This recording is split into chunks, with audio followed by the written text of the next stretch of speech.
Welcome. This is the podcast series dedicated to living a revenue culture. Every company wants to maximize profits, and the only way they can do that is by first optimizing people. And that's what this podcast is all about, recognizing those two things go together. They're not first do one, then do the other. They're part and parcel of the same thing. And so our goal is to bring you people who are out there in the real world doing this stuff and are willing to share their stories and what's worked and sometimes what hasn't worked so well. Today, I'm thrilled to have Dan Sherwood with us.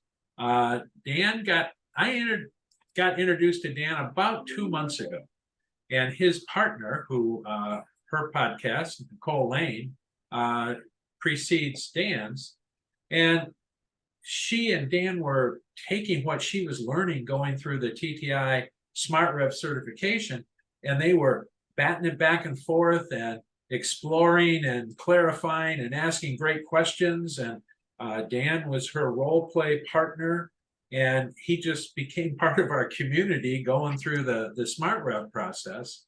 And we just all appreciated not only his expertise in sales and marketing and coaching in some of those places where he clearly played, but his ability to be collaborative with the whole team and in a way that brought everybody to a better place. So since then, he and Nicole have rebranded what they were doing, and I think they've added some new pieces, and I'm going to get Dan to share a little bit of that with uncovered revenue. And you can certainly see in his part of the screen that they've got beautiful graphics around it, and I've seen their website, and it's really, I'm often critical of websites. I couldn't find anything to criticize on their website except they hadn't put up Dan's picture yet. So I think you're going to have some fun today. So welcome, Dan. Thanks, Rick. I appreciate the warm welcome. It's great to be here today. Well, we definitely had some fun going through SmartRev, and I'd love to have you share with me, but with everybody else, your background, because you have worked a lot in very complex B2B environments, which it's often when we listen to, we read books or we listen to speakers, they're often talking about B2C, more commoditized kinds of things. And you've got experience in a wide range of things. So I'm going to be really interested to hear your story. Yeah, it's interesting. I think probably like you, I've led multiple business lives at this point, and over the last 30 years, primarily focusing on sales. And as we were discussing, we were hanging out in Idaho. As I was going through the SmartRev course and learning more about revenue science, like specifically, I realized I was unwittingly learning these lessons throughout my life as I look back at my career, and it started to become just obvious to things that I was doing already and things I haven't been doing yet. And so that part of it really fascinated me. And, my first phase of my career life was in the active sports industry and the cycling industry. And started off with an international cycling shoe company, and then moving on to a different manufacturer that ultimately had me living in Europe as I had a general manager selling to distributors and OEM brands, working with the factories in Asia. And that was fascinating. Everything went from small little boutique manufacturers in Switzerland to like some of the largest bicycle and like tire manufacturers in the world. So an amazing experience. Very much a fulfillment economy type of business where you're selling widgets, and it was my first introduction of kind of a bell curve violation. I didn't realize it at the time, but the company I was working for literally invented mountain biking, and so they had this thought leadership, this innovative angle to it, engineering wise. Yet there I was sitting in China on these 2-week trips negotiating pennies on these rebranded products to sell to OEMs. And so it was like opposite ends of like thought leadership and then just literally painting our trademark stripe on the side of a bearing to make it look identifiable to our brand. And so that was phase one. And then I moved back from Europe to the States when my wife was pregnant with my oldest son. And the bike industry, traveling 500,000 miles a year in the air and living in every time zone at once, kind of was old at that point. And so I started a construction business, and I still own it. It's been almost 20 years. Primarily focusing on painting and carpentry. Again, a very commodity service. You could swing a cat and hit 10,000 painters in a small town these days. And so I quickly learned that I need to offer some different value, because not only was I expensive, because my labor costs were about the same as what other people were selling their product for. So I started really getting into, how do I transfer value, focusing on the customer experience, competitive advantage, that type of thing. And again, the bell curve in hindsight kind of pops up, because you can only stretch it so much. So there's only, how much thought, leadership, or innovation can you put into like painting your house? At what point would somebody like yourself stop caring, right? Like, is when you can get so many quotes for whatever price. But the biggest lesson, or one of the bigger lessons I learned out of that, not only from speaking from the buyer back perspective and my marketing and that type of thing, was the concept of making money together with my labor. And I used subcontractors for the exterior sides of the business. At the start, as you can imagine, as we discussed, my family was electrical supply vendors for the big three in Detroit. So I've been on the side of like getting just abused by customers. They're looking out for their interests and not yours.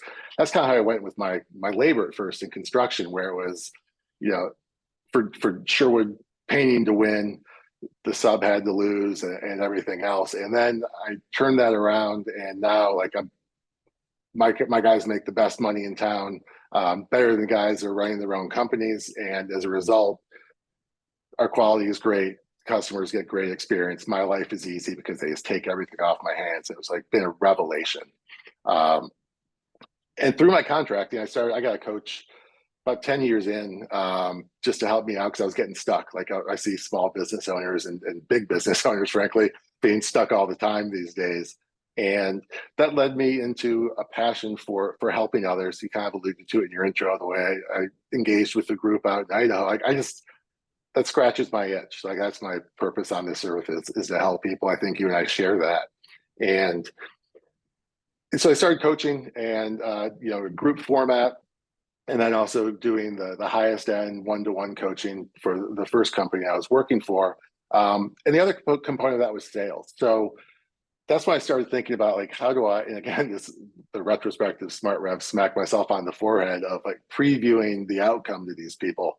I could, as I was talking to people about whether they wanted to join one of our programs, I could preview the outcome, because I personally had experienced that outcome. I'd seen it through countless other people. I've coached hundreds and hundreds, probably thousands of companies at this point in the contracting space.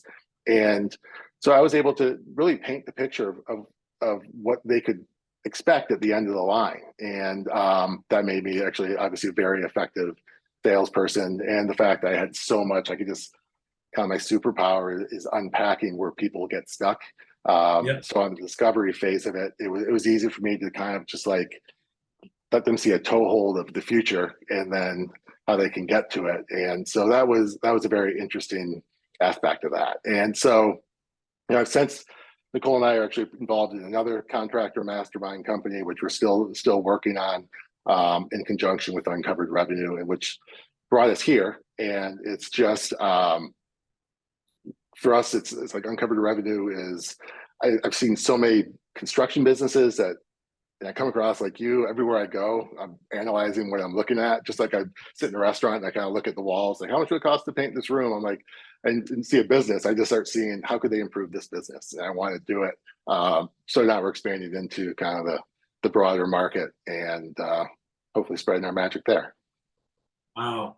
I love your story of particularly your construction business, because it takes me back. The first time, way back in Kalamazoo, Michigan, I was buying my first house that I was going to have built. And I'd never done that before. I was 20 some years old. I had no clue. And I just kind of lucked out, and I found a piece of property. And the realtor was saying, well, here's the model we're going to build on this property. And I said, well, okay, it was 10 acres. It was where I wanted it. I said, okay, I'm good with this. How long is it going to take to build the house? And the realtor says 30 days. And this was a 1,500 square foot ranch with another 750 walkout basement. And I thought, you're going to build this in 30 days? You know, I may be new, but I'm not crazy. He says, no. He says, we'll contract it. You know, when you sign this, we'll contract it. From the day you sign it, 30 days later, we'll have you in the house. I thought, okay, I guess. And the price was great. And so it happened. In 30 days, we were in the house. And to make a real long story short, the builder then built 4 other houses for me over the next X number of years and did 2 offices for me. But what I learned was this guy had an approach like yours. His dad had been in tract housing after the war and had built thousands of, 1,000 square foot, 2 bedrooms, 1 bath, kinds of put them up fast. Sure. And this guy had then gone to University of Michigan and was a University of Michigan educated architect. So he combined his architectural design and his passion for excellence with his dad's knowledge of how do I build a lot of houses fast. And the part of your story that matches is he was using the same crews his dad had used to build. In some cases, it was second and third generation of these crews. And, the excavator would come in, and 5 minutes after the excavator was done, they were putting up the frame to pour the concrete.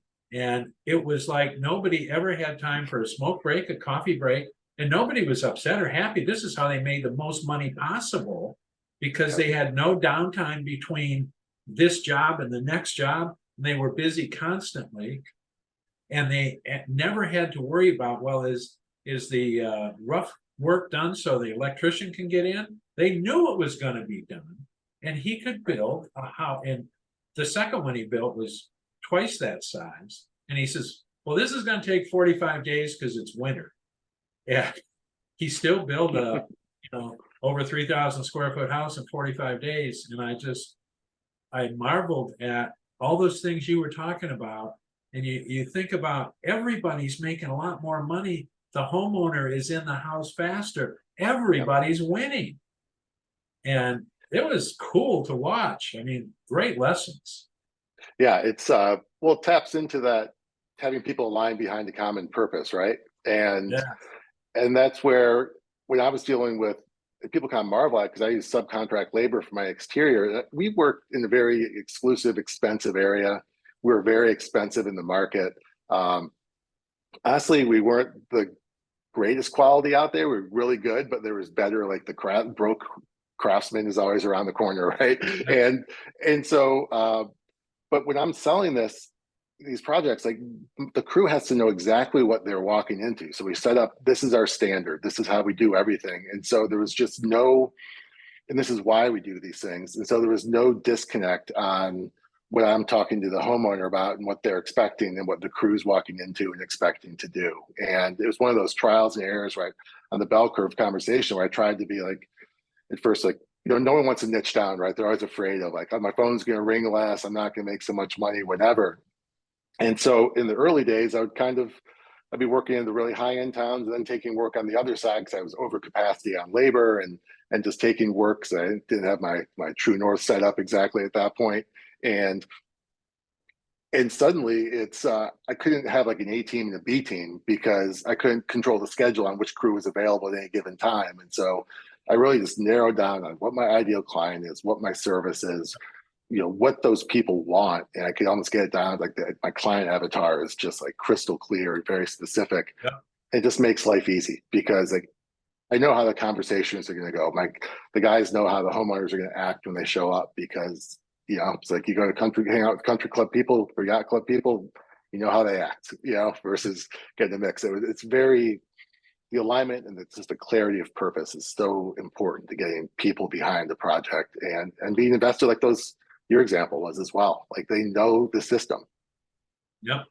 Yeah. And I've never forgotten, having done so many projects with this gentleman and his firm, I knew everything we had to do had to have a right angle and be divisible by 4 or 8.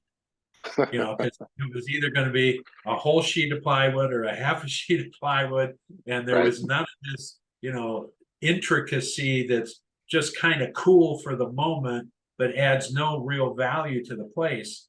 And when they were done, you'd look at them and say it was beautiful because it was done by a licensed architect. It wasn't, somebody just throwing stuff up, but it was also designed to be built. Right. Well, the simplicity, right? And that's what I love about SmartRev and these concepts. We've spoken in the past about how like 8% of business tastes like chicken, right? Like, and you see people trying to just reinvent the wheel constantly to find this edge and like cut some overhead or increase some efficiency through automation or something, and they're just missing the elephant in the room, which is just make it repeatable, make it easy, sell something that the phone is ringing for, and that's what that guy, he's clearly was really honed in on production, and myself too. Like I started off in historic restoration, which every job is custom, and it's like that's cool, but every job is you have to do all the heavy lifting every single time to figure out what's going on versus where we do now is it's not cookie cutter, but it's very predictable, easy to hire for, easy to implement, easy to estimate. Profitability is high and rock solid, Yep. consistent. And from the So buyer's frame of reference, when you come to me and have that conversation with me, I now appreciate that if I want this really crazy octagonal window or something, it might cost me $5,000 right, because it screws up the wall, it screws up, all kinds of stuff in there. And so I now have an appreciation. I really can value the work being done because I have some understanding of what's going on. If I just right. look at it and say, well, it's pretty, and I don't realize by having that pretty window, I might be giving up an extra bathroom or something else. I value somebody who gives me those choices. Right, exactly. And kind of just going back to your builder and what I found through my company, that's what I love about what Nicole and I set up with uncovered revenue is just there's the business angle and then there's the people. How do you align the people behind the purpose? And like Nicole's a behavioral like master and is so carrying on the people side. And as a team, like I can dissect what's going on, what's being missed within the business because business owners like they're so busy doing that they don't see the options because it's just right in front of their face all the time. And sometimes they see that outside perspective, be like, what if? How if we looked at it this way? And then, as it's like usually there's a broken system behind that, and there's people involved there, and so we're kind of the holistic approach of everything, getting the people aligned behind the purpose and making sure the purpose is clear, well defined as well. I love that part of the conversation and thinking about the holistic piece. So often, whether it's a founder or a CEO or an operational leader, and you mentioned this a minute ago, they get so fixated into process in general or something very tactical today that how do you get them out of that to look at the bigger picture? And part of that is see the difference between the short term and the long term. Right, Particularly dealing with people, we can, use strong arm tactics to get people to do something today because there's an extra dollar in it. But we often miss the fact that if we do that with them, then they're going to be working for somebody else next week right. because we're not either fulfilling them or we're not even treating them appropriately. So how do you deal with that? Because I one of the things I love about you and Nicole is you both kind of have a different set of glasses you use to look at problems. And does that help you with that? It does, and it's you helped us on one of our clients early on that we were discussing project. I think and maybe you agree, but most of the times when people are reaching out to me, they're with the problem, but the problem is actually a symptom of a problem, a larger problem. And so through our discoveries, like I just am able to keep on digging and peeling back the layers so we find what the actual ailment is. And, for example, like the customer that you helped us with had one of the problems was empty sales seats that was costing them how much, untold money because they have these big sales territories just being ignored essentially.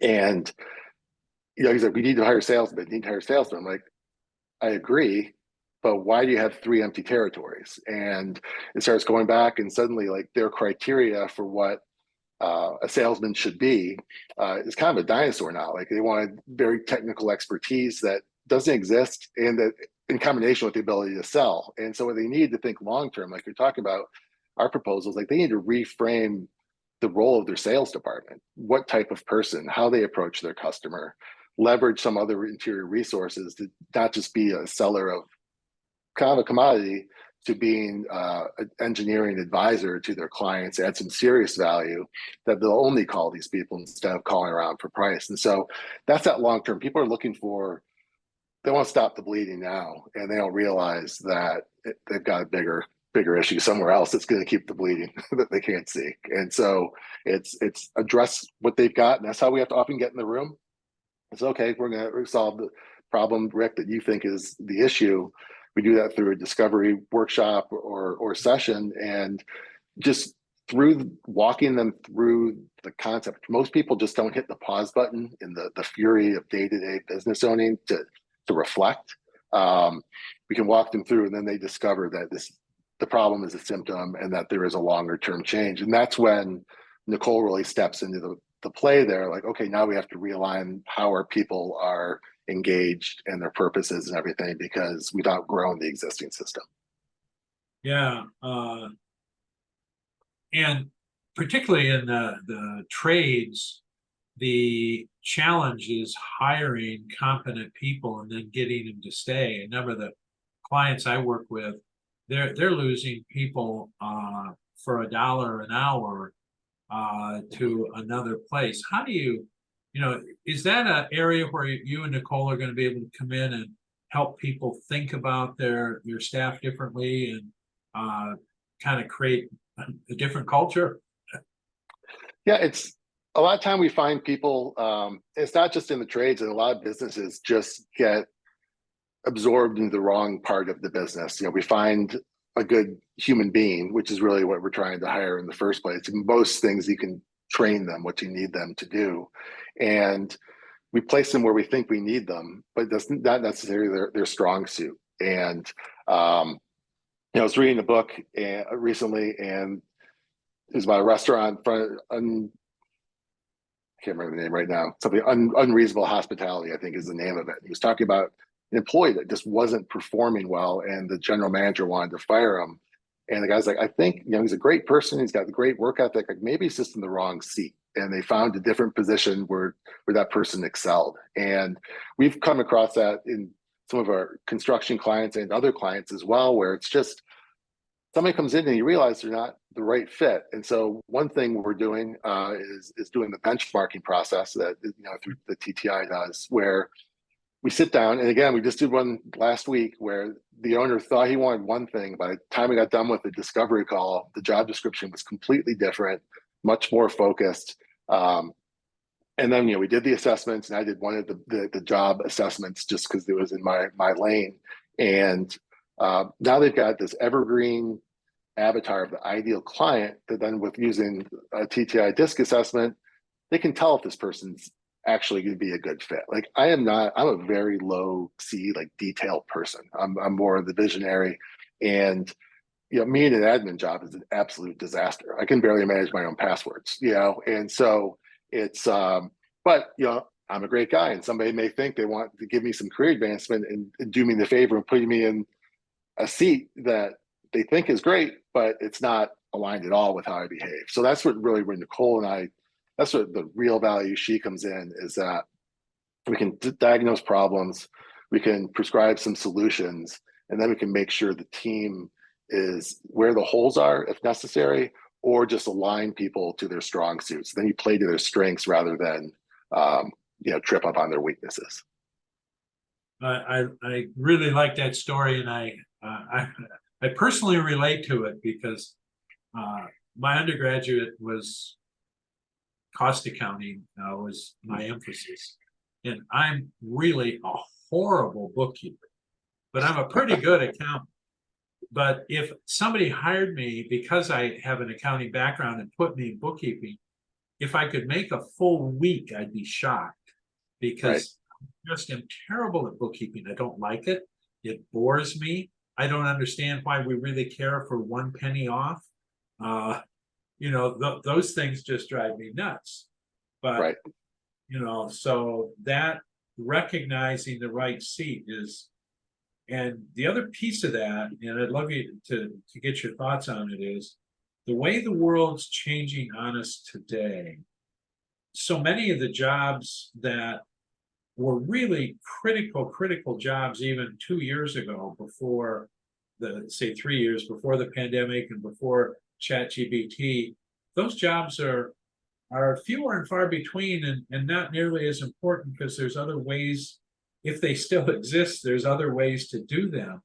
To me, that says those good people, we got to figure out how to retrain, recycle, reseat, because getting good people is one of the hardest things there is. And when you got them, you got to figure out how to build them in for the long term. Is that going to be part of what you guys are working on?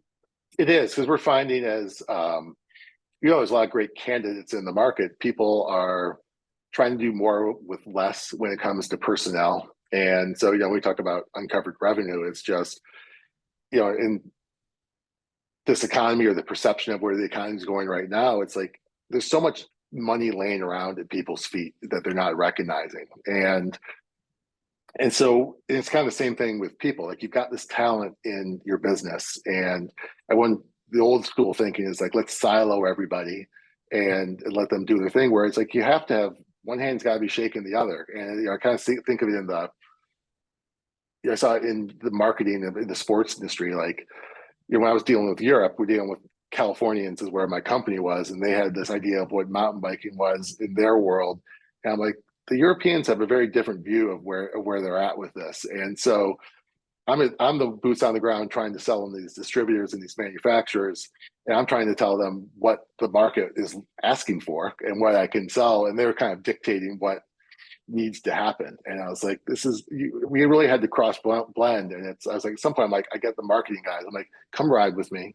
Let's go see some customers. And we spent 3 weeks on the road sitting down, like, listen to what these people want. Look at what they're doing, what their vision is, because they're growing in their own direction. And that's what every business right now, like, you have to make sure that the marketing department, whatever product or service engineering, understands what the sales guys are trying to sell, and customer service is getting feedback on what the clients are reacting to. And so that's how you get this revenue culture, right? Where everyone's just rowing and marching in the same direction. Yeah. So And I think, go ahead. as I say, I'd like you to, one of the challenges I see is, how do we as leaders take advantage of the creativity, the knowledge that we didn't hire people for, the things they know that if we knew them, we would think different. How do we create that combination of collaboration and innovation in, I think it's in a flatter organization than we're used to, and with more empowerment for people. But how are you looking at that? Because that to me is part of your uncovered revenue. Right. Well, see, there's so much. And Davini and I were talking about this out in Idaho at dinner one night, and about she's all into the millennials and the new generation of workers, and we're discussing, like, your generation is such a gold mine. You're like a national treasure, the information you have in your head, honestly. And like, this is that starts pulling out of the market, the job market, whatever. There's going to be a vacuum, and so historically, like, it's this top down, like, headquarters back type look, where you don't pay attention to the young people or the newer people, the ideas, because we've got the MBAs, we've got the degrees or whatever. There's a lot of disruptive things happening. Like, we see it in technology, we see it in marketing, things that you and I probably could never even have imagined that are happening now. And so we'll listen to them on this aspect. So to what we really try and do is like foster that collaboration. And we do it through team workshops where Nicole goes in, assess everybody, including the leadership team, plot them out on the wheels. We see where everyone's strengths are, discuss it. And then we start talking like who's in this department or this department, and really helping them understand how to communicate with each other. And once they understand that, and they understand how it's like, you don't have to take everything that the junior people have as gospel, but it's like they've got fresh eyes, just like you or I walking into a business.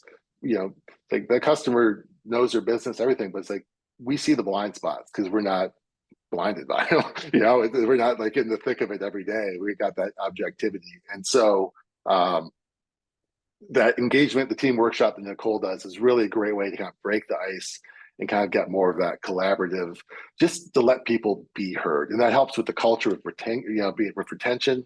People don't want to be like at the children's table when they go to work, we're just like, don't speak and to be spoken to. And not only do you miss out on all their knowledge and insight, like it kills motivation, it kills loyalty, and you don't get people that are like waking up. And like, I've always been fortunate to have jobs where I woke up every day like excited to go to work because I created them to be the way I wanted them to be, and I was engaged, and I had good leadership, and I was being a good leader, and I had engaged people. And so that's what we need to just thrive in this market, because it's cutthroat. It's not that fulfillment, like how fast can you ship the widgets out the door anymore. It's like you have to be innovative, you have to know what your customer wants, you have to be adaptable and flexible, and you've got to be resilient, and you need the whole team to be engaged for that to happen. Yeah, you really tickled a couple of really interesting things. I've been blessed to have my grandson as my technical marketing guy for the last 3 years. And when he started with me, he was only 19, but he'd been doing marketing for musicians and for some other people for quite a while. So he came in with a lot of skills, but I have to admit, I didn't understand his skills. And, because he's my grandson, I treated him probably differently than I would have if I'd hired somebody. And I was more willing to listen and take time. And all of a sudden I realized he knew a whole bunch of stuff. He would take a project I thought was 3 hours and he'd be done in 15 minutes. Right. And I'm just sitting there, how did you do that? And, to him, it's, well, I just went on YouTube and they showed me exactly how to do it. Or, Right. Some other answer to him equally as obvious, but to me, I would have never thought of YouTube going to teach me how to do something really technical. I have a master's degree in IT and I can't figure it out. And you get it from YouTube in 15 minutes. It's amazing. It's amazing. It's like, that was a hard lesson for me to learn. Delegation, like most business owners, was tough for me to do on the things that I'm really good at, even the things I'm really, frankly, not that good at, but that were that important. And Nicole is much more people oriented than I am in general, and so she kind of brings that softness to our side of our business. But I learned when I started my paint business, I was never a painter. Like I paint my old wood powerboat that I painted and stuff like that, but I had no background. I was a business owner, and I literally started the paint company on a whim because I met a guy that was in my wife's stroller size class that was a paint contractor. We went trout fishing one day and we're like waist deep in the New Hampshire River. And I was like, I don't know what I'm going to do. I got to leave the bike industry. And he's like, start doing this. I'm like, I've never painted. He's like, no, just like, he helped me get started. And so I had to rely on my guys 100% and I've learned, I researched. And so I'm like, I know too much more than I want about paint in my life at this point. But early on, I had to trust my guys to do this stuff and to lean on them and to take their particular about just like certain setup techniques and things we had to do. So that really opened my eyes on how you really have to get the collective power of the team. My strengths on the business, and my current foreman, who's like my production manager at this point, I'm hopefully eventually he's gonna buy this business from me. I'm coaching him up, and he came back to me. He's got started his own business. Came back to me, wants to get going. And I was like, why do you want to do this? You know, you can make more money doing your own thing. And he's like, one, he's like, you're the only person. He's a Brazilian immigrant that got naturalized through me, and he's like, you're the only person that believed in me since I came to this country, and you always set me up with the right clients. And so, like, my strengths in the business was I find the right clients, always like on the coast, North Atlantic coast, in a beautiful house with nice people that, you know, we can get paid well. And then it's like, that's when Dan stops. And I hand everything over to my production manager, who orchestrates the guys, delivers the product, knows how to take care of the customer, and it's magic. And so more business owners, I see it time and again, where it's just like, we're the bottleneck. Like, figure out what gets you up in the morning, makes you want to run to the office, and focus on those things, and then find the right people to do everything downstream of that, so the business can grow and flow naturally. Yeah, that story fits so perfectly in your uncovered revenue model, because Yeah. you're just, and you know, as you're telling it, and I'm thinking about my grandson scenario, and I'm thinking about other people that I get to see all the time. I struggle with, how do we get the people of these multi generations to have the empathy or the curiosity or the whatever it is, to be willing to truly collaborate. And part of it's, you got to risk. You know, when I turned some things over to my grandson that I'd been paying people for years to do, and we'd never done it well because they were doing what I told them. Right. But now I've turned it over to him, and all of a sudden it's really cool. But Yeah. how do we get people to do that? I mean, I'm guessing that's part of your practice going forward. Yeah, I mean, there can be like the touchy feely side of it that Nicole can talk about on it. To me, and you probably can resonate more on this side, like, I show them the cost of chaos in their business. And so it's like, here's how much money you're losing by not looking at something differently. This is why you're stuck. And it's really just reverse engineering that symptom they think is the thorn in their paw, and discovering what the real problem is. And then once they can quantify it, it's amazing. Like, the resistance just melts away, because like all their frustrations are tied up in this, right? It's like when you throw out your back, like your whole body's off. But once you kind of solve that, so to me, it's I'm kind of more the Nicole's the carrot, I'm the stick, where it's just like, it's like, I don't want to sit here and convince you to change, because that's a really hard place to come. I'm just going to put the evidence in front of you, and you can decide whether you're in enough pain that this change actually makes sense at this time for you. Well, and certainly that's one of the, you talked a lot today about liking to come to work. One of the reasons I love to come to work today is exactly what you just said. People have two choices. They can make the right decisions because they're the right decisions for everybody, or they can make selfish right decisions because they have no choice. Right. If you don't change, they're going to continue getting the mess they have, and they won't last very long. And right.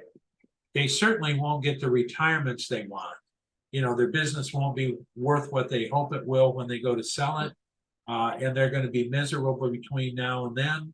And anytime we're miserable or stressed, it takes a toll on our body. It takes a toll on our family.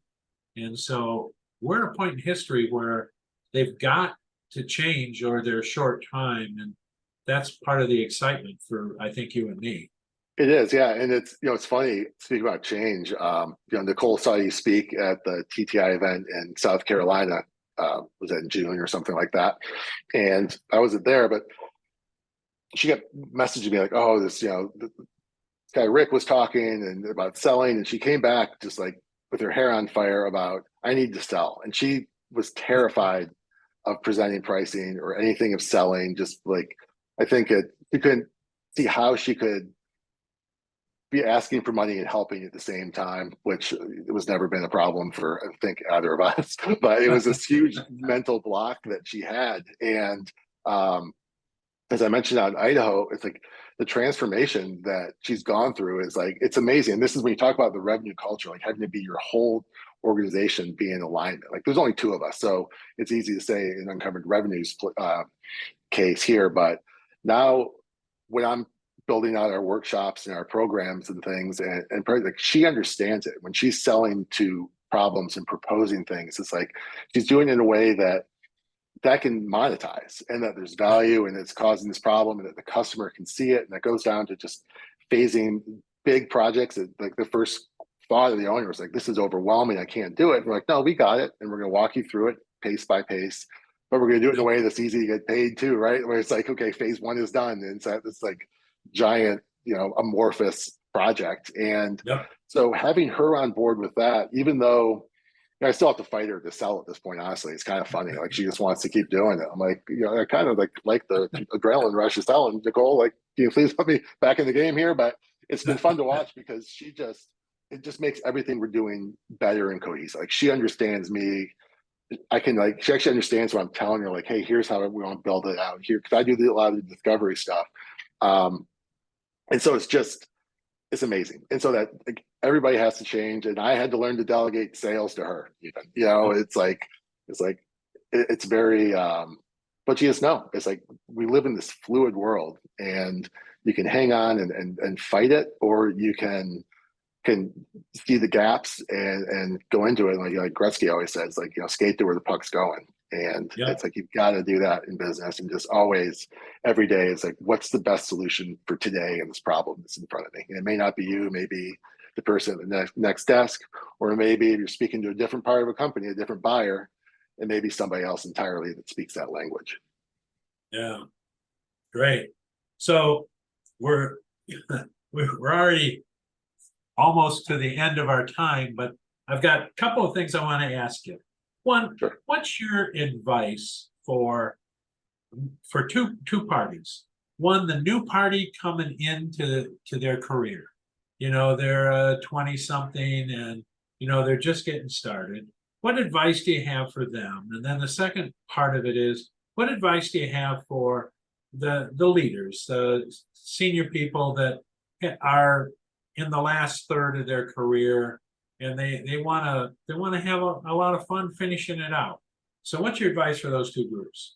For the new people coming in, and this is a really timely conversation. My oldest son's a junior at Northeastern in Boston, and he's starting his co-op next semester. So when he goes out and he works with the companies, working he's business side of medical is his focus. So he's talking to all these biotech startups, and he was kind of confused on where he wanted to go. He's just trying to get his lane. And I'm like, all right, what you need to do is, I explained to him the concept of the true north. I'm like, get a piece of paper, draw a line on it, just like your backdrop, and write everything you want in your life above it, like your work terms, all of these things, what you want to be doing, and all the things at the bottom, like you're non-negotiable. I'm not doing this. He's really into like fitness and stuff. So it's like, if you can't go to the gym, put that below the line. And I go, start with that. And then I had him I got in touch with Art and had him take an assessment to really define, especially at this time of your life, like early career or the age, like you have these dreams and what you want, like in the broader life maybe, but you don't know where your strengths truly are. So like, I would say get an assessment to see where you're at so you don't get put in a position that's wrong. Like if I would have gone into, like I knew my father owned a real estate company serving all the auto execs coming into Detroit. It was a layup for me to walk into that, but I knew that like I couldn't live in a real estate office cubicle and I had to get out of Michigan. So I had my non-negotiables and I stepped over that opportunity. But so that's why I say, if you really find your why, what you want, how you want to be, and just don't get into a bad situation. I think that's where burnout and everything comes into play, where people just get sucked into a vacuum, and then financial obligation and the rat race kind of keeps you in these places you don't want to be. So that clarity and understand, but don't overstate your own value. I think at that point too, like learn that it's just like, don't be a doormat, but realize that you've got a lot to learn and find yourself a mentor and an organization that will have an interest in your growth. So, and then on the other side, it's, all these people we see building these businesses, lots of these first it was very evident in the construction space. These guys, they're in their early 40s and kind of looking around like, I've just been creating dust. Like I was a collegiate swimmer, and like when you're kicking, like my coach always be like, splash doesn't make you fast. Like having a big splash, like it's just every time your foot's out of water, you're not moving, you're not pushing yourself. It's like spinning your wheels. And a lot of business owners look back and like they've just been making a splash, but they haven't been making any progress, and they're no closer to selling their business. They're still on the tools, their bodies are breaking down, whatever.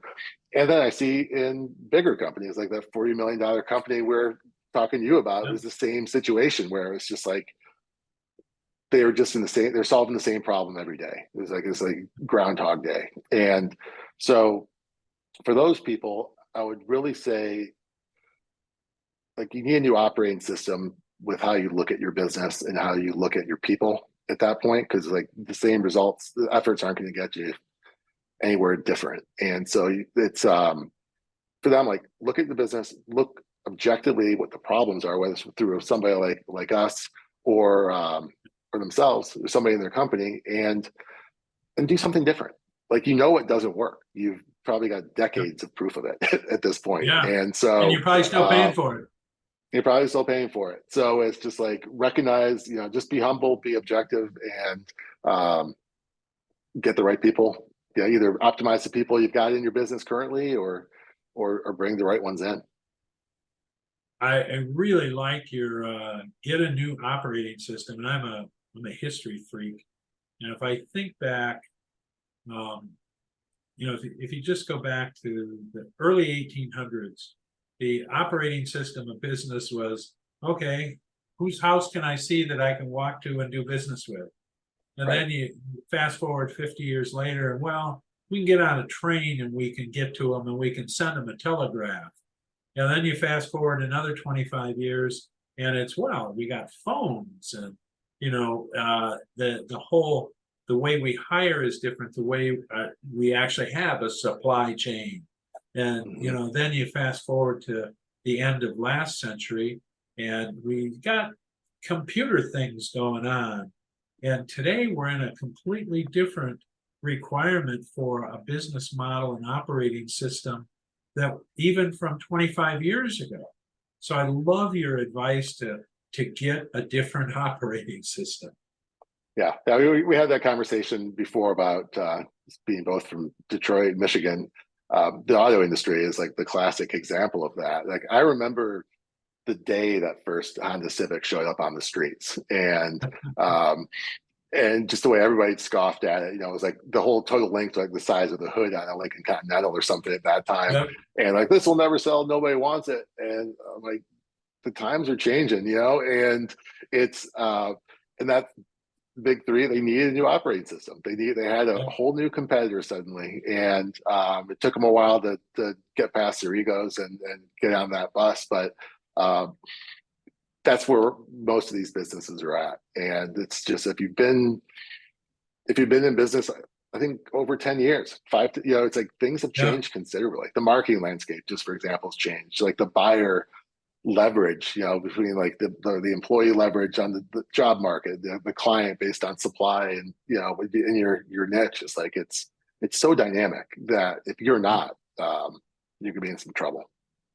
Well, and you and I grew up selling things, and there's still a role for the kind of work that I did in my career, but it's probably only 20% of the companies out there, where when I came up, it was 80% of the companies needed salespeople who actually talked to humans and had conversations. Now so much of the purchasing's electronic, and selling's a process, and maybe there's people in it and maybe there aren't any people in it. And it's true. Like the consumer is so educated these days, right? Like in the past, you had to request a catalog or go to a dealership to get a brochure. Like now you can like build a truck online. You can research everything. And I got some friends in digital marketing, and they're like, consumers have the 80% of consumers have all their research before they pick up the phone. So they're going to Yeah. your website, they're doing the stuff. You don't have it. Like you're not even getting a chance anymore at speaking to them. And so you've got this educated consumer that you can't really pull the wool over their eyes anymore. And it's and there's this transparency. And so it's more like selling today now. It's like, with my Sandler history and everything else, like it's very consultative based because people are going to buy when they want what they want to buy. You and I can't sell anything. It's Right. not like you bought that new house and you need a washing machine. It's like that guy you could buy it from somebody at that point. But like now, it's like people won't buy for their reasons, and so you have to transfer that value. You have to look from their perspective. What's in it for them is really all that matters, and it's funny, like, you mentioned before, like when you go around have these conversations or you go speak to clients, none of them mention like think they need to transfer value to customers to be successful. And it's like, I think they do, but they think the wrong value, right? Like they're talking about like the awards they've won or like their company Yeah. or how many years they've been in business or some other thing that's relevant, like to them, that they talk about it like a networking group among peers, but like the customer doesn't care. It's like, do you have a solution for me? That's all that matters. And so selling is more about just kind of driving that deal to conclusion than trying to and find a solution for somebody than to sit down at their dining room table and not leave until they throw you out or sign a contract. Yeah, I sold vacuum cleaners and cookware and encyclopedias. I know how that works. Yeah. So, Yeah. Dan, this has been great. What's your what would you like to leave us with? Yeah, I would just encourage everybody in business, honestly, to there's so much potential that you're missing just through focusing on like the day-to-day fray that you're involved in. And the solutions are, go beyond like trimming your overhead or automating some processes away. It's like the solutions are all around you, the people sitting at the desk in your organization. And there's so much. I love depositing checks. I love all of that aspect of business. But really, like the joy I get is getting this whole common mission where everybody's involved and everybody's excited to be working together. And so that's what the ticket, and that's why with Uncovered Revenue that we've melded the business and the people, because like you said at one point, every CEO's problems have feet, and that's the reality. Like there may be a broken system, but you fix that system, and then you have to recalibrate the people downstream of that to operate within that new operating system. And so it's all integrated. It's all an ecosystem, and it's you have to look at it that way. Well, Dan, thank you. You and I could go on for another 2 hours. So it ain't trouble at all. It's always fun. So this has been great. I thank you. For those of you who joined us, I thank you for joining us. And Dan's information's there for you. So feel encouraged to reach out because I guarantee you're going to get a great experience. And hopefully we'll see you at the next one. Thank you. See ya.